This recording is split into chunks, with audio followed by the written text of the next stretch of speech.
I bet on Obama I got $10 from my brother Johnny. He paid.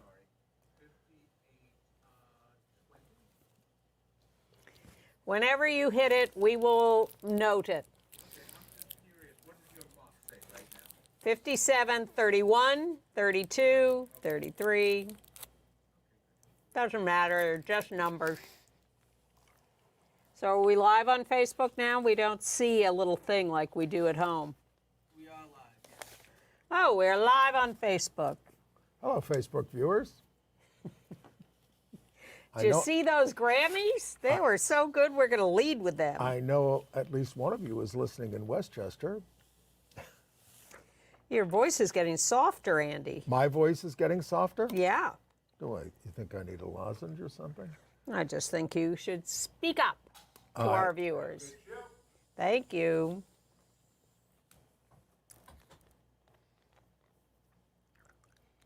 I am sucking on a lozenge.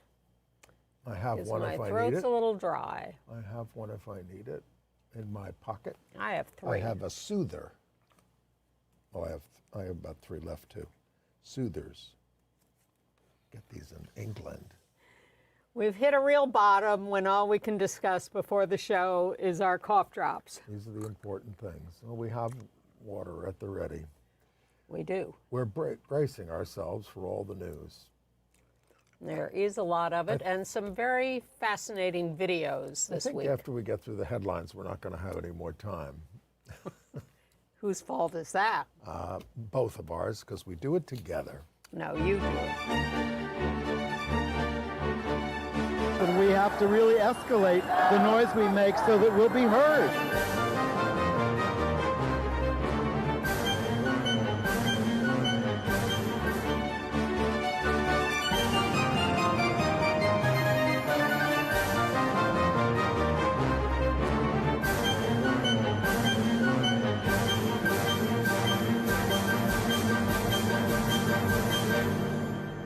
Welcome to Gay USA. I'm Andy Humm. I'm Ann Northrop. And in a week with lots of tough news for the community, we're going to start with the historic wins for LGBTQ artists at the Grammy Awards. Because it was a great show, and there were a lot of us, and it's more fun than all the terrible news.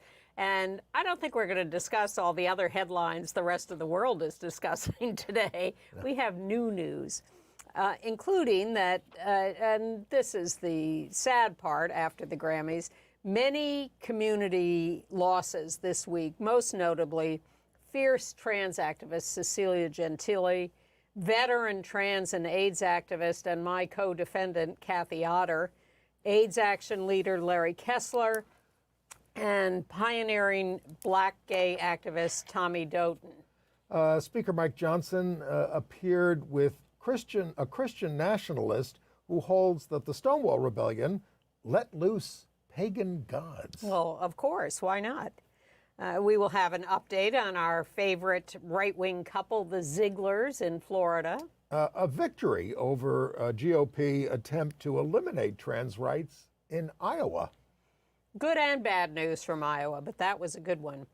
We will hear from a black lesbian in Florida who read the legislature the riot act over their racism and their anti-LGBTQ bigotry. A transgender minister in Tennessee gave the opening prayer at the legislature, and most of the Republicans boycotted it. Charming. CBS's Out correspondent David Bagno takes his Louisiana Catholic alma mater to task for homophobia. The Nipplegate attack on gay bars in Seattle has come to a happy end. I'll resist the jokes I could make. And talk about a happy end. No charges for the U.S. Senate staffer who had sex in the Senate hearing room that was videotaped and posted. He did lose his job. Yeah. The two 15-year-olds who brutally killed a trans teen influencer in England were sentenced to life. And Andy and I have differing opinions on Feud, Capote versus the Swans on FX. Stay tuned for that. And Andy will review The Days of Wine and Roses on Broadway. Don't expect a Henry Mancini song. Okay. All right, the Grammys, you know. Speaking of songs. Well, three of the winners in the big four categories were LGBTQ women. Can we first just say what a great show it was?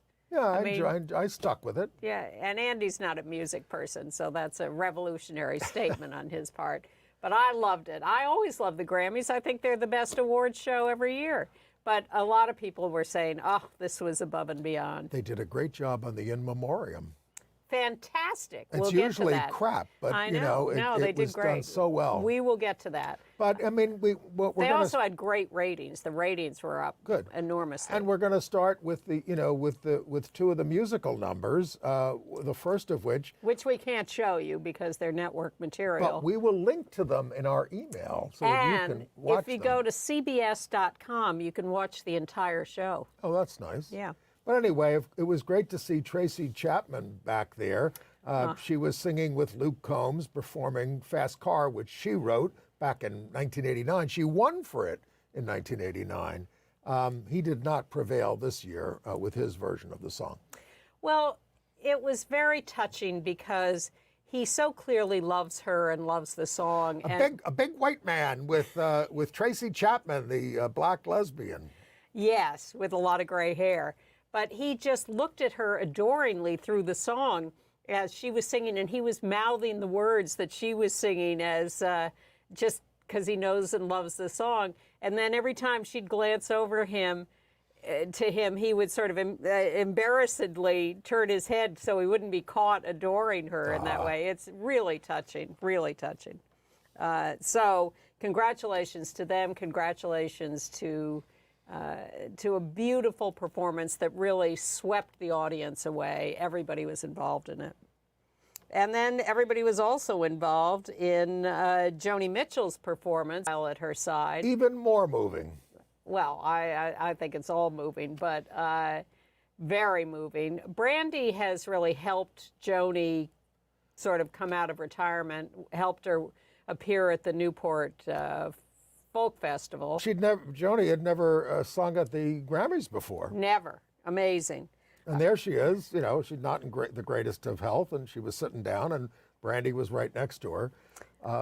And they were doing Both Sides Now, and she won a Grammy for Best Folk Album. Amazing. At 80. Yeah. There's hope for all of us. But very, very wonderful. And then I am now totally swept away by Miley Cyrus, who I've just for the first time heard her song Flowers, for which she won 2 awards. And there she is just having the time of her life with Mariah Carey. And I love this song, Flowers, so much. It's a real female empowerment song. It actually could be a male empowerment song, too. I can love me better than you can is the tagline. And we're going to link in the show note to both the official music video and her performance on the Grammys because they were quite different and her look was quite different. But the energy in the audience, I mean, everyone from Taylor Swift to John Legend and Chrissy Teigen to Oprah on their feet, dancing, singing along, and Miley is just at the height of her powers. And then... and queer identified, let me yes, throw Miley that in. gave a shout out to the gays in her acceptance. Well, she's officially bisexual, although I read that she's got some boyfriend. I want to say... I don't hold that against her. Then the Brandies won. Brandy Clark's Dear Insecurity, featuring Brandi Carlile, won the Grammy for Best Americana Performance. Yeah, and there they are. And then, Allison Russell, also, these are all out queer, gay, bi people. Allison won for Best American Roots Performance for Eve Was Black. And then she said, in accepting, to my sister, Brandi Carlile, who kicked open the doors of the industry for artists like me, she said to a cheering crowd, I love our community. Well, good for her. And good for Brandi. And also semi-recently out as queer, Billie Eilish, with her brother Phineas, won for their Barbie song, What Was I Made For? Thank you. This was Song of the Year. Yep. And then they give an award for Best Musical Theater Album, and it went to Some Like It Hot. There's Christian Borle and J. Harrison Gee there. J. Harrison Gee being non-binary, and the character basically also being either trans or non-binary in the show. The biggest winner, actually, was Phoebe Bridgers, because with her group Boy Genius, a queer group there, they won 3 Grammys, and then Phoebe won a 4th for another collaboration she did. So she's technically the biggest winner and queer. And the award for Best New Artist went to Out by Victoria Monet. Monet nabbed a win for the Best Rhythm and Blues album with Jaguar 2. Cute. Or Jaguar the Second, perhaps. And Carla Petullo, new to me, I must admit, won for Best New Age Ambient or Chant album. That's her in the middle. And again, you didn't see this on the show, but they gave out an award for the best recording of an opera, and it was Fire Shut Up in My Bones by Terence Blanchard, which is a gay-themed work. It went to the out conductor of the Metropolitan Opera Orchestra, Yannick Nézet-Séguin. And also, he also won as a pianist accompanying the famous soprano Renee Fleming for Best Classical Solo Vocal Album for Voice of Nature.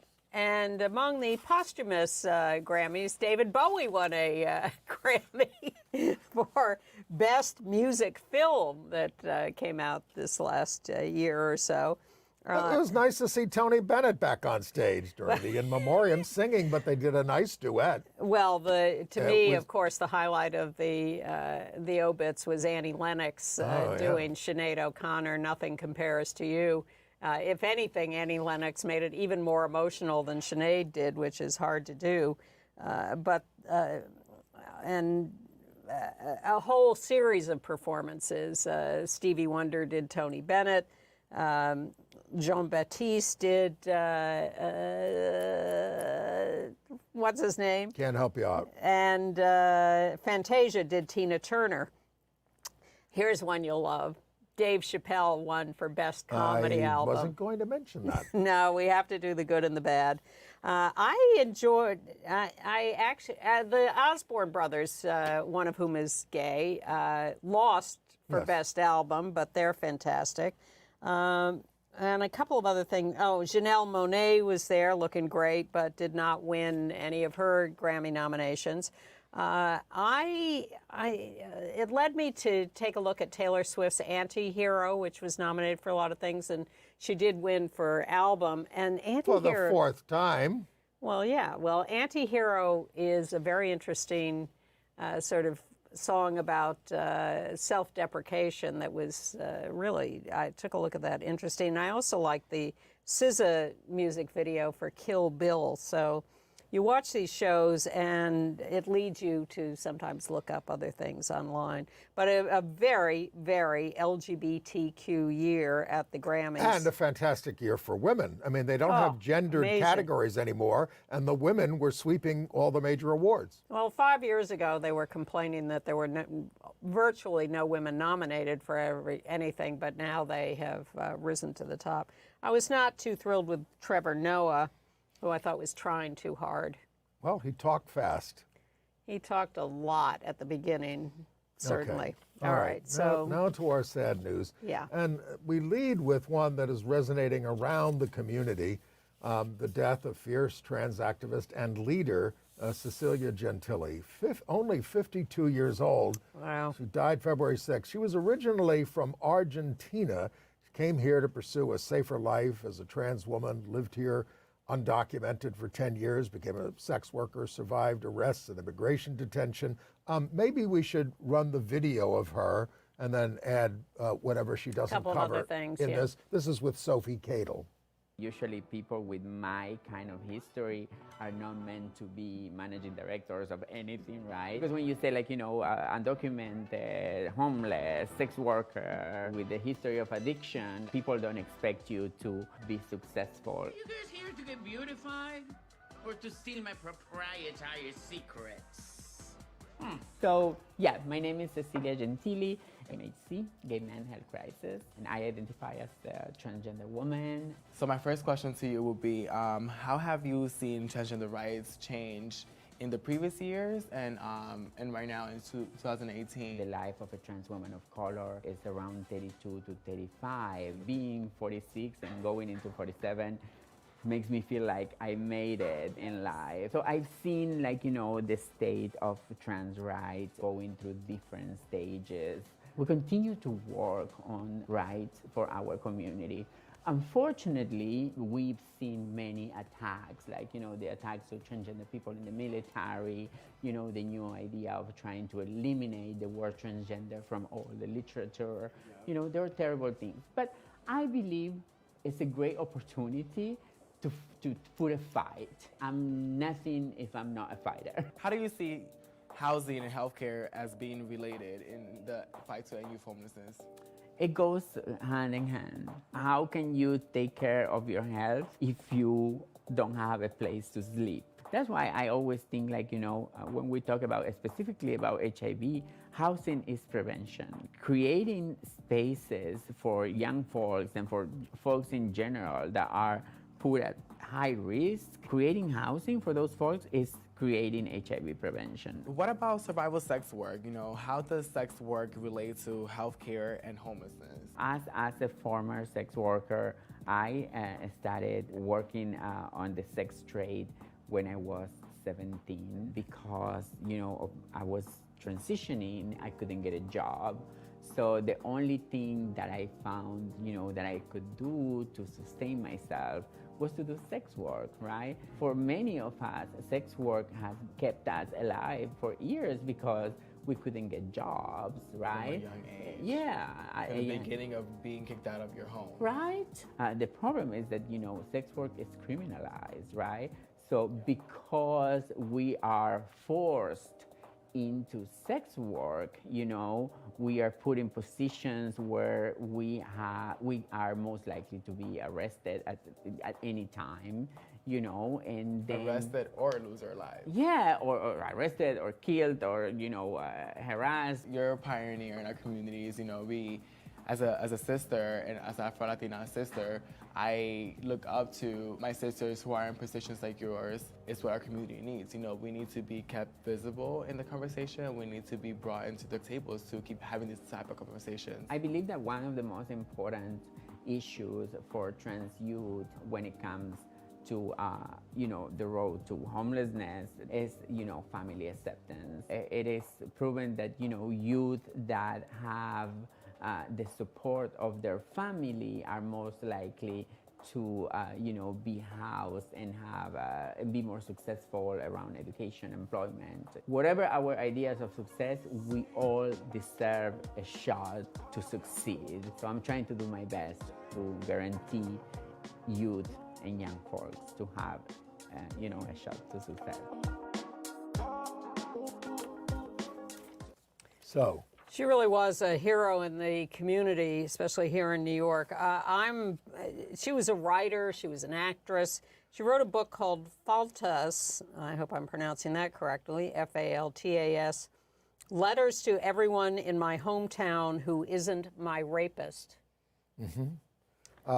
she was really a towering advocate in New York City and beyond for the rights of undocumented immigrants, sex workers, and LGBTQ people. She did a show called Red Ink about trans life. She was an actor as well. She appeared as Ms. Orlando on Pose, the television series. And she co-birthed Transmission Fest, the first all-trans music festival benefiting LGBTQ charities. Now, another giant we lost this week, Kathy Otterston, known as Kathy Otter for many years here in New York, Now, there she is in New York at the Metropolitan Museum, but she had a life elsewhere. Well, let's talk about New York first. Although she died in Alaska, which is where she's been living for the last year, she took her own life at 57. And she was very prominent in a lot of movements, but it was in ACT UP that I knew her and knew her as a co-defendant as one of the St. Patrick's Six. We have a picture of that. Yes. There you are. There and we there's are. Kathy towards the middle. Yes, third from the left, leather jacket. We were the ones arrested inside St. Patrick's Cathedral in December of 1989 who decided to go to trial and fight our prosecution. And she was hilariously funny, very smart, and completely committed as an activist. She died at 57. She was a survivor, however, of multiple physical attacks over the years for being gender nonconforming, including a bat attack that left her skull fractured in multiple places in 1989, which she said never completely healed. She was involved in needle exchange Arrested for demonstrations, went to trial for that too. And she ended up living in Fairbanks, Alaska, where she ran for office for the Fairbanks City Council and got elected. Exactly. She won. She said people are very, live and let live up here. Alaska is still a wild territory, but the mayor wrote a letter when she died saying, at first I didn't think I was going to like Kathy, but she turned out to be the most wonderful, committed worker for the good of the city. And it's a real loss and a shame that she's gone. And everybody is extremely sad. We have a picture of her with her wife and kids. They were together for about 15 years. Yeah. But she, if you want to know more about Kathy, go to the ACT UP Oral History Project, where I just reread her interview there. And she talks a lot about how the great thing about ACT UP was that it gave the community respect for itself and gave her self-respect. And she's quite eloquent about it and talks a lot about the various actions. Kathy Otterston at the ACT UP Oral History Project. Look that up. And then in Massachusetts, Larry Kessler, one of the founders of the AIDS Action Committee of Massachusetts, has died at the age of 81. He led the group from the 1980s into the early 2000s. He did civil rights work and poverty work when he was in his 20s. He was on the board of Boston's Fenway Community Health Center, which is the LGBTQ health center there, when HIV/AIDS began to emerge. And he and John Stein got the AIDS Action Group going, and it became a standalone organization at 86 with him as executive director. He also founded the AIDS Walk up there, raising millions for HIV services for AIDS Action and many other organizations. In 1988, he was appointed to Reagan's National Commission on AIDS, a reminder of how long it took for Reagan to act on AIDS. He is survived by his husband. He was an activist all his life. In fact, he, like many of us, an anti-Vietnam War demonstrator, led a demonstration at the Pittsburgh Pirates opening day against the Vietnam War. He was an advisor to Boston mayors Flynn and Menino, and ran into Ann McGuire, who we talked about last week, who just died, who was the Mayor Menino's LGBTQ liaison to the community. The Boston Ann McGuire, not the New York Ann McGuire. Correct. Don't wish to alarm our viewers in New York. But Larry Kessler, a towering figure in AIDS activism and other activism. And then Tommy Doughton has died, a professor at Holy Cross in Worcester, Massachusetts. Now, the reason we're talking about him is back in 1966, 3 years before Stonewall, he was a co-founder of the Columbia College Student Homophile League. And in 1976, he contributed an essay on race relations in the gay movement in the anthology After You're Out, Personal Experiences from Gay Men and Lesbian Women, edited by our pals Carla J. and Alan Young. He went on to a distinguished academic career with expertise in African American history, the Holocaust, comparative genocide, and Native American studies. Boy, could we use him now. His direct ancestor was Thomas Hazard, a soldier in the Revolutionary War. And he had indigenous ancestry too, and was very dedicated to unearthing both Black and indigenous history in the Worcester area. A lot of history uncovered there by him. Okay. Then we have a pioneer of evangelical feminism, Letha Dawson Scanzoni. She's died at the age of 88. Not LGBTQ herself, she co-authored with the late Virginia Mollenkott, who I believe died last year, Is the Homosexual My Neighbor? This was 1978, using scholarship to show that gay love was not a sin.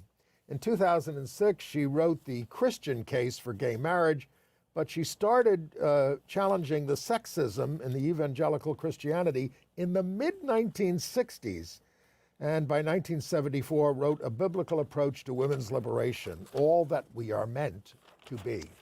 A lot of giants lost this week. I have this sense of like the entire world population it's starting to accelerate its disappearance. The great, well, is that just because of the age I am? I think so many prominent people in our movement, because we didn't have much of a movement before Stonewall. We had a small one, and we've lost a lot of those pioneers. But now these are the people who got involved after Stonewall.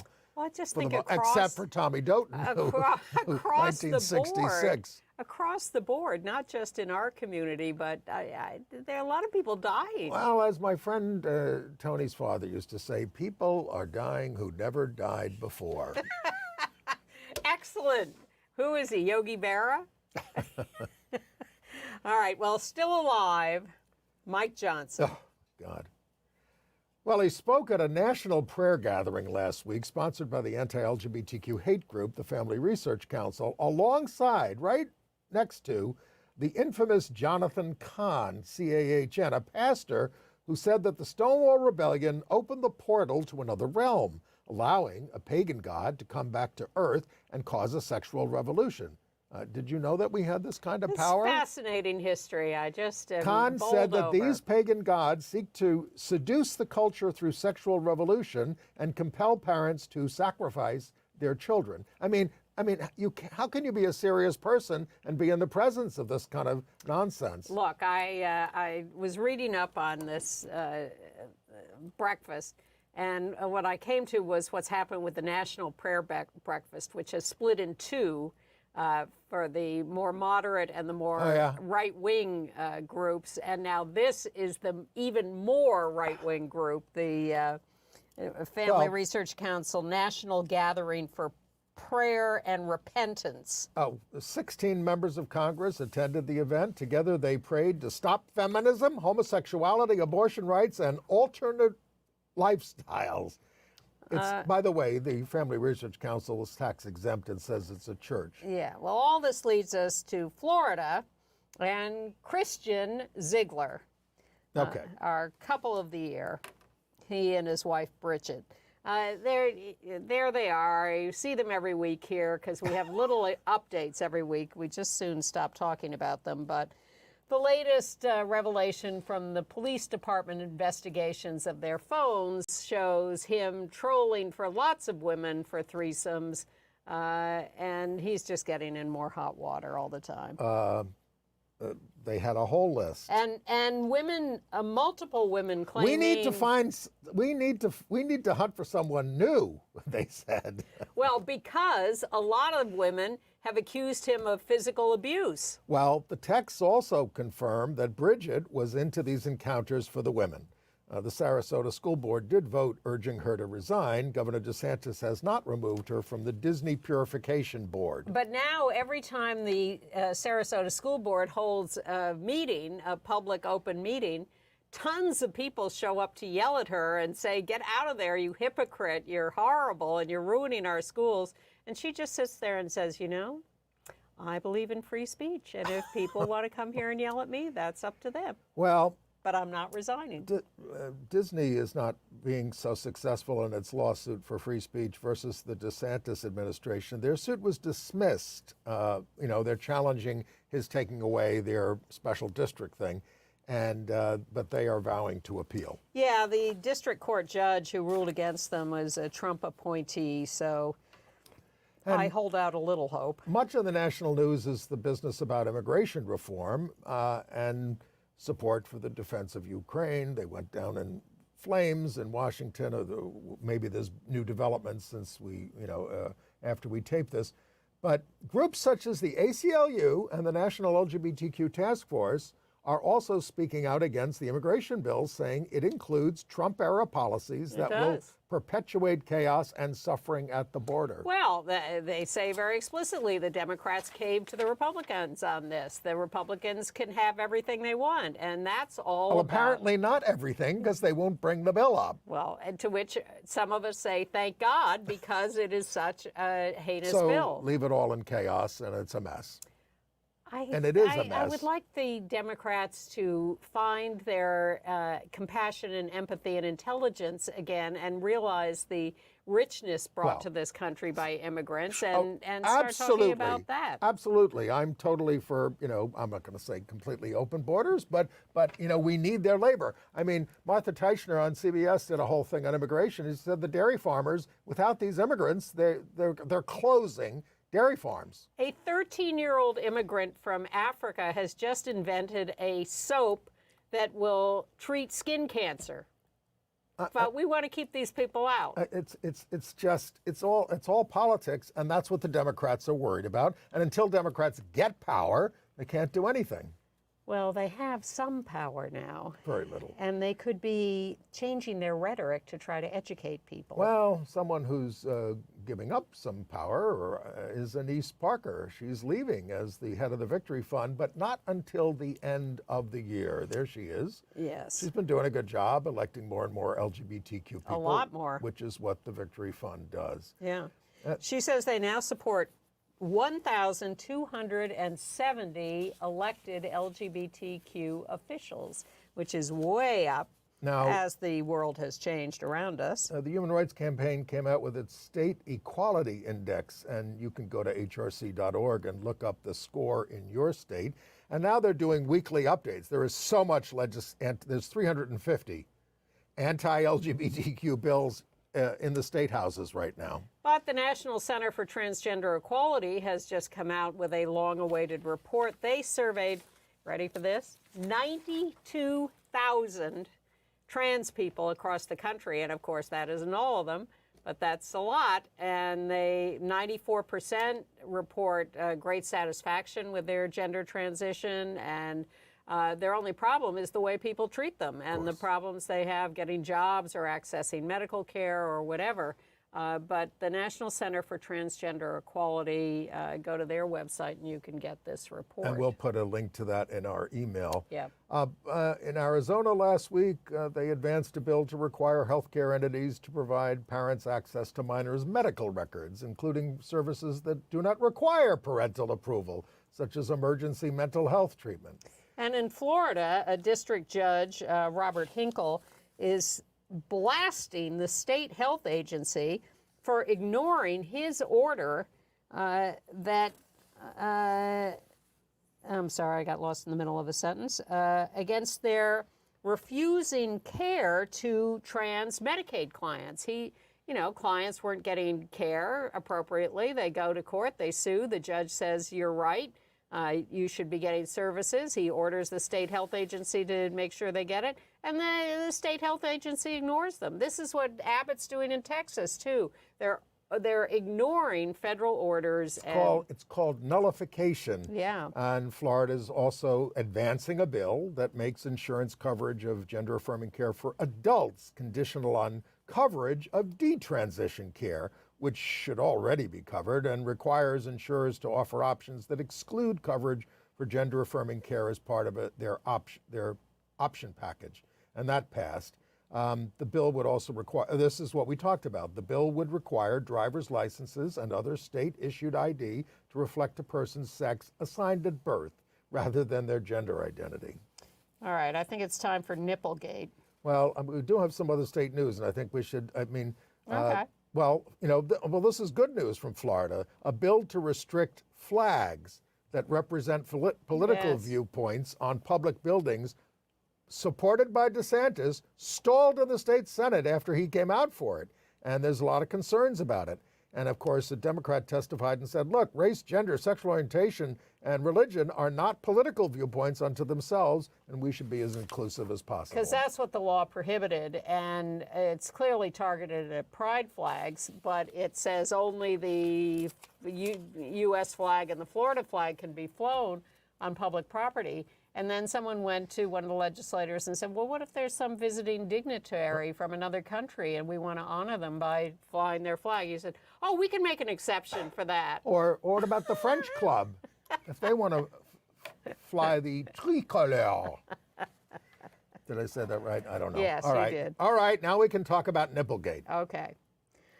Seattle, Washington. We've told you about recent raids on gay bars, and they're cracking down. And They have a law that says there can be no nudity or lewdness in a place that serves alcohol. So they cite, they did raid these places. They didn't close them, but they cited them, and now everybody's up in arms about it. And one of them was for a bartender who was bearing a nipple. That's it. Did we I show? would think there every- it is. That's his nipple. This is the guy. Doesn't every bartender bear a nipple? I mean, and how is that lewdness? I mean, my God, just not wearing a top. I mean, Well, it's not tremendously attractive in and that some photo. patrons were walking around in jock straps, which again, it doesn't sound like nudity. But in the face of public outrage, they're looking to change the law in the state, and the state liquor and cannabis board suspended enforcement of the lewd conduct rule and its participation in Seattle's joint enforcement team. So, folks, protest works. And the bar is celebrated by holding Free the Nipple events They did. last weekend. They had a good time. Yes. All right, a follow-up on the gay sex in the Senate hearing room scandal. The Democratic staffer got fired, but police found no evidence that a crime was committed. Fascinating. Though they're willing to look at new evidence if there is any. The staffer, Aiden, we have a picture of him, Aiden Zuropski, did not cooperate with the investigation, but was let go from Senator Ben Cardin's staff. The Capitol Police said that it's not illegal to videotape yourself having sex in a Senate hearing room. All right. It may be against Capitol policy, they said. But none of the participants would talk, so that impeded their investigation. Well, speaking of scandals, the Women's Tennis Association is close to a deal with the Saudis to host their season-ending tour final. Billie Jean King says going to Saudi Arabia is a way to bring about change. But tennis stars Chris Evert and Martina Navratilova are deploring the collaboration's sellout, saying that the values of the WTA and the Saudis are in stark contrast. Certainly are. Well, at least they haven't sold the WTA to the Saudis. Well, Will that be the next step? Well, they started out with those Virginia Slims. That was a compromise. Oh, God, yes. All right, Iowa. Yep. This is excellent news from Iowa. Then we'll get to the bad news from Iowa. But first, a House subcommittee composed of 2 Republicans and 1 Democrat killed a proposed bill that would delete gender identity from the civil rights law. Even the House Republican Majority Leader condemned the measure. A trans politician, elected official, testified against it. Hundreds of people showed up to demonstrate. We have a picture there. Well, the trans official, Amy... they're celebrating. Amy Wichtendahl said, "You seem to think being trans is some kind of ideology, so I will say it plain. There is no such thing as transgenderism. There is only transgender people. We are human beings, and we do not deserve to be this abuse from our government." There are plenty of other anti-trans laws in effect in Iowa, and we'll get to one of those in a minute. Okay. But meanwhile, we want to go to Tennessee. Yeah. A trans chaplain from the Church of Christ, Dayron Johnson, was asked to give an opening prayer at the legislature, as so many other pastors do. So she showed up and she gave the prayer, and here's a little video of her doing that. It's something I've done at VA meetings, all types of spaces. So this is just one of the things that I do in my role as a chaplain. So it seemed like a pretty obvious way to demonstrate that we are as much a part of the community as anyone else. I'm sure it's pretty unique. I'll let other people do the history work on that. But I'm just honored to have the opportunity, asking those there to think about the ways that in the work of being a representative, they're brought here, they're elected, called to come to this space to represent the voices of many, many, many beyond themselves. I'm coming here in good faith. One of the things that I've really tried to be intentional about is not to make this a moment, but to meet the moment that it is. And I hope that others hear that, whether it's representatives on the floor or others elsewhere, that I'm really just trying to do the work of being honored with an invitation to serve in this role in this one small way. From childhood lessons and their morals, my own mother repeated many times that solutions most often come from more voices, not fewer. Speak through the work of those called to this house, and speak through the voices of all they are sent here to represent. In honoring those who have helped their communities, hear their voices, hear our prayer. Where were you guys, Paul? Where were you, Paul? How you doing? Hey, where were you guys? Where were you guys?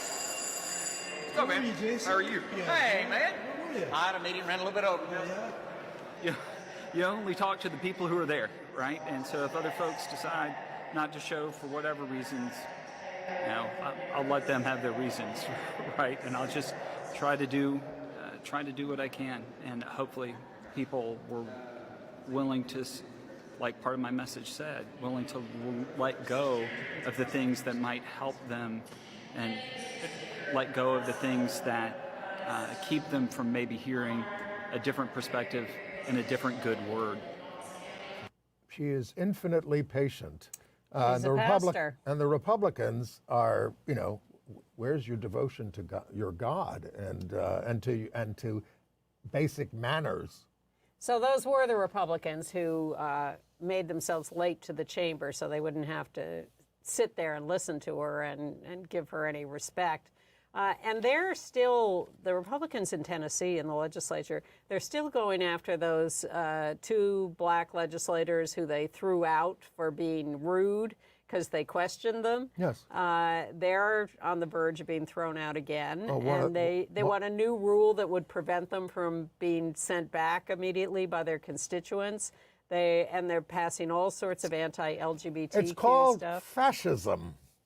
It's sad and It's fascism. enraging. It is fascism. And a simple petri dish of experimentation for what the Republicans will do if they take over the country. Exactly. They have a plan. All right. Somebody who's fighting back is CBS News' David Bagno. You've seen him on the news. He went to his old Catholic high school. That's him in Puerto Rico, Haiti? Well, one of those disasters. He went back to Louisiana with his news crew. He was going to film at Turlings High School. He was going to do a piece on his former English teacher, Josette Surratt, who helped him understand himself as gay. The school's chancellor, Reverend Kyle White, didn't want the students to get the impression that being gay was okay, so he said, you can't film in the school. But let me just say something, kids. Being gay is okay. He had to, I think he originally did the interview, but after hours so that no one else would be in the school. And then the principal went after him even after that and said, don't come back here. We don't like you. You're I tried to evil. advance Chaminade High School, which had a lot of, closeted gay teachers, and they wanted none of it. In upstate New York, in Tonawanda, a suburb of Buffalo, a pizzeria there, TC Wheelers, has agreed to pay a severely harassed employee, a trans man, Quinn Gambino, $25,000 and institute full staff training on LGBTQ Well, issues. the owner told a coworker, "I'd just say she because that's what she is." And he equated being trans to pedophilia. So the EEOC got involved with all this under Title VII of the Civil Rights Act. When they were called for comment by Gay City News, whoever answered the phone said, "We don't talk to anybody about anything." And in South Dakota, the Transformation Project, which is a trans group, got $300,000 and an apology when the state canceled a contract that they had with the group. In Skaneateles, am I saying it Yep. right? Skaneateles, New York, a mom represented by Alliance Defending Freedom, the right-wing groups, is suing the district for failing to notify her when her child started to transition. New York state policy protects LGBTQ students, and the Ed Department policy is that schools should accept a student's gender identity based on a student's preference and does not require permission, letters from professionals, or other proofs. The parent says her religious rights were violated. Nothing about, of course, the kids' rights. Yeah, I can imagine back to high school, middle school days, I didn't want everything reported to my parents. Please. I almost got kicked out of high school for smoking in the basement. And, Cigarettes. The most trouble I got into was in, what grade was I in? Second grade. And they wrote on my report card, "Too much fooling around." Boy, did I get hell at home for that. What does this mean, my father? Because I was basically a good kid, a nerd, whatever. But I got in trouble for that. Well, when I was in third grade in elementary school, the class had made a fort, a model of a fort. And somehow, in the end, it was a decision of who would end up with the fort, me or Billy Williams. And I said, well, let's flip a coin. And the teacher lost her mind. There will be no gambling in this class, Ann. And I said, well, Miss Bates let us flip a coin in second grade, and she took me by the arm and marched me next door to the second grade classroom where Miss Bates was and said, Ann says you let them do this. And Miss Bates sold me out and would not stand up for me. Gambling? I'm shocked. Shocked. All right. That made me a cynic for the rest of my life after well, Miss there you Bates are. sold That me explains out. it. That Yeah. explains it. Yeah. Well, but let's talk about what happened at the University of Iowa. Okay. They were demonstrating against a detransitioner who had been invited to speak as a guest speaker. So they held a big demonstration. 7 protesters were arrested, all trans. Nobody else was arrested. None of the rest of the cis students were arrested, just the trans protesters. We had a picture. were Did we arrested. get that picture? Yeah, we do have There that. they are. Yeah, there's the protest. Well, but if you want to see a real protest, let's go to Florida again, where a black lesbian named Yolanda Porcio, sorry, Pourciau, spoke to the legislature. Sociology professor, motivational speaker.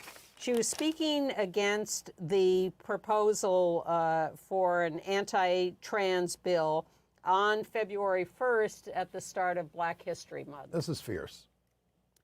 I usually don't get up for things like this, but I decided to wake up so that I could share a little bit. Just wanted to see if you could kind of imagine what it's like to be Black, lesbian, working class, and a woman in this state. I decided to wake up and come before you and just say, ouch, ouch. I feel like I'm in a playground and bullies are just beating me upside the head. You're not wanted, you're not worth it, you're no good. I feel like I live in a state that if I'm not in mainstream, I should go away altogether. This is the most heartbreaking experience that I'm having. No defense, defenseless. on the first day of Black History Month. I stand for freedom, freedom of expression for all Floridians. I stand for freedom. LGBTs do not need conversion therapy. We need respect, love, and a return of dignity. Wanda Porcio. Hero. Fantastic. Just tremendous. Yeah.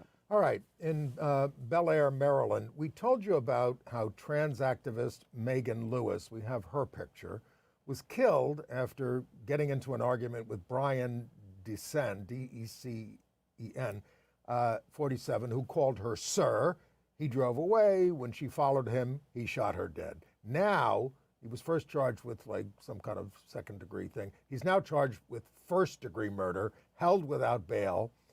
Her supporters gathered at the county courthouse January 8th to remember her and call for justice. Aya Dammons of Baltimore Safe Haven said they're letting killers think it's okay to kill transgender individuals.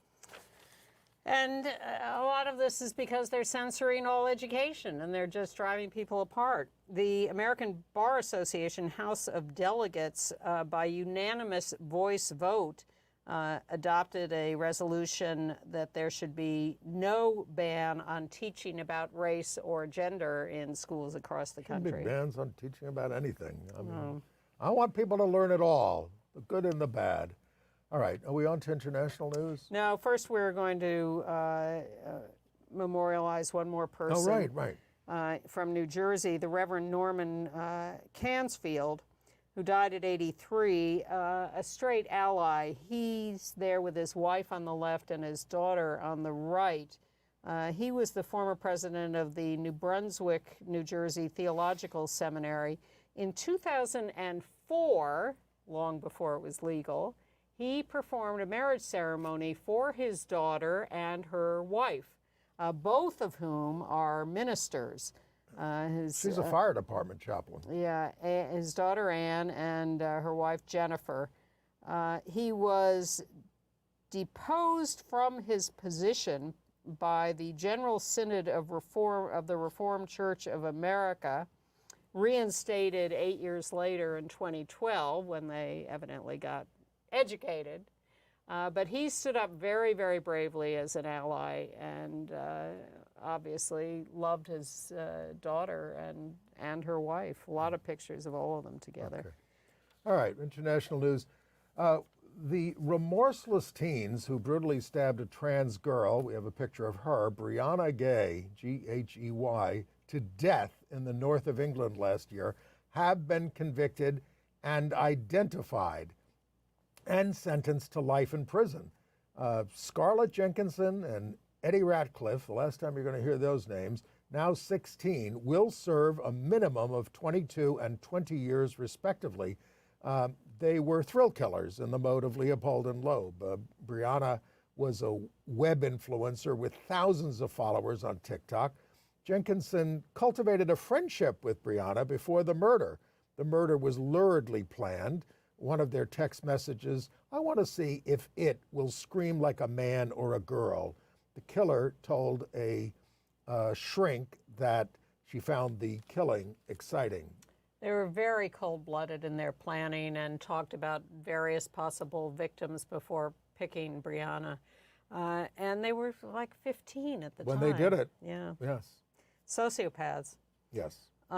In Canada, in Alberta, Premier Danielle Smith has announced new rules for trans youth under 17. They're not allowed to have surgery. They don't anyway.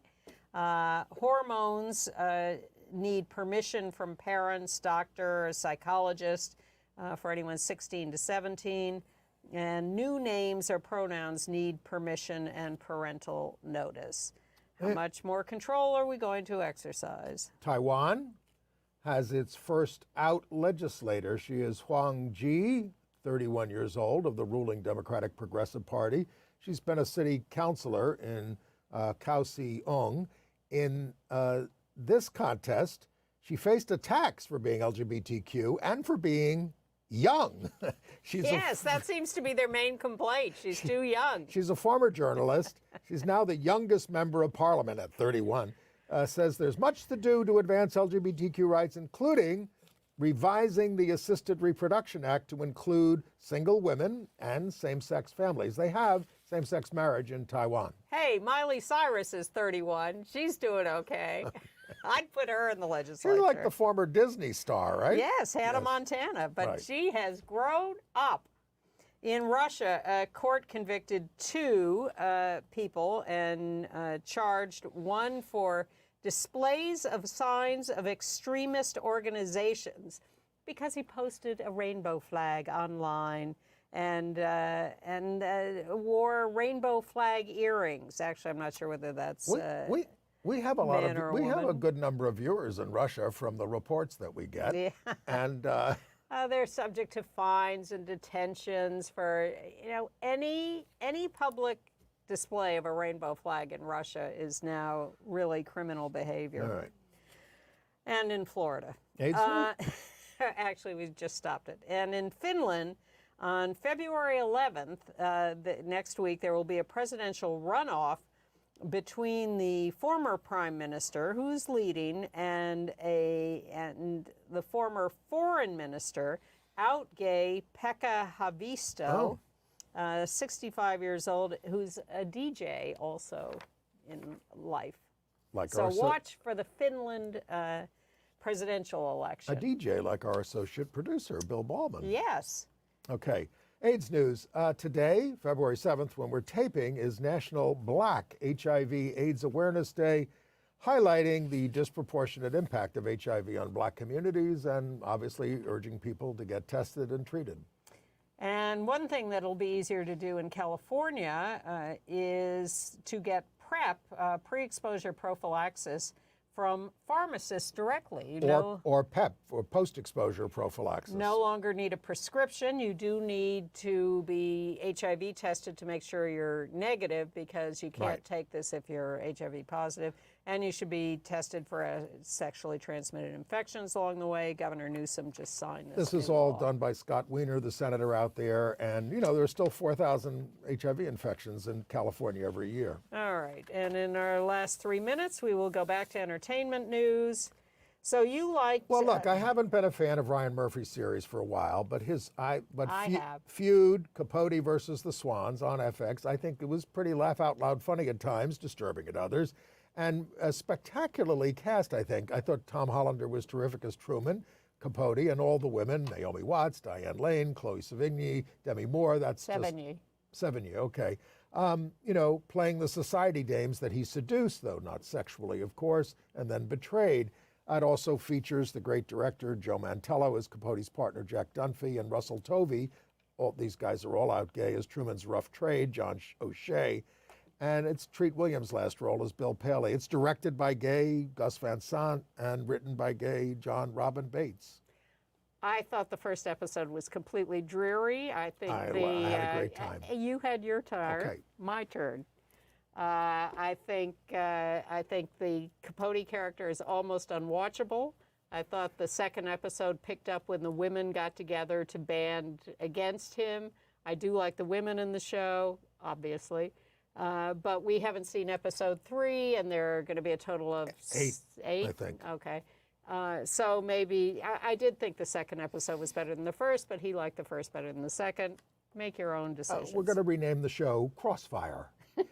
On Broadway, young Joe Locke, the star of Heartstopper, we have a picture of him, the gay teen drama from the UK on Netflix, made his Broadway debut, taking over the role of Tobias in Sweeney Todd. Now co-starring Aaron Tveit.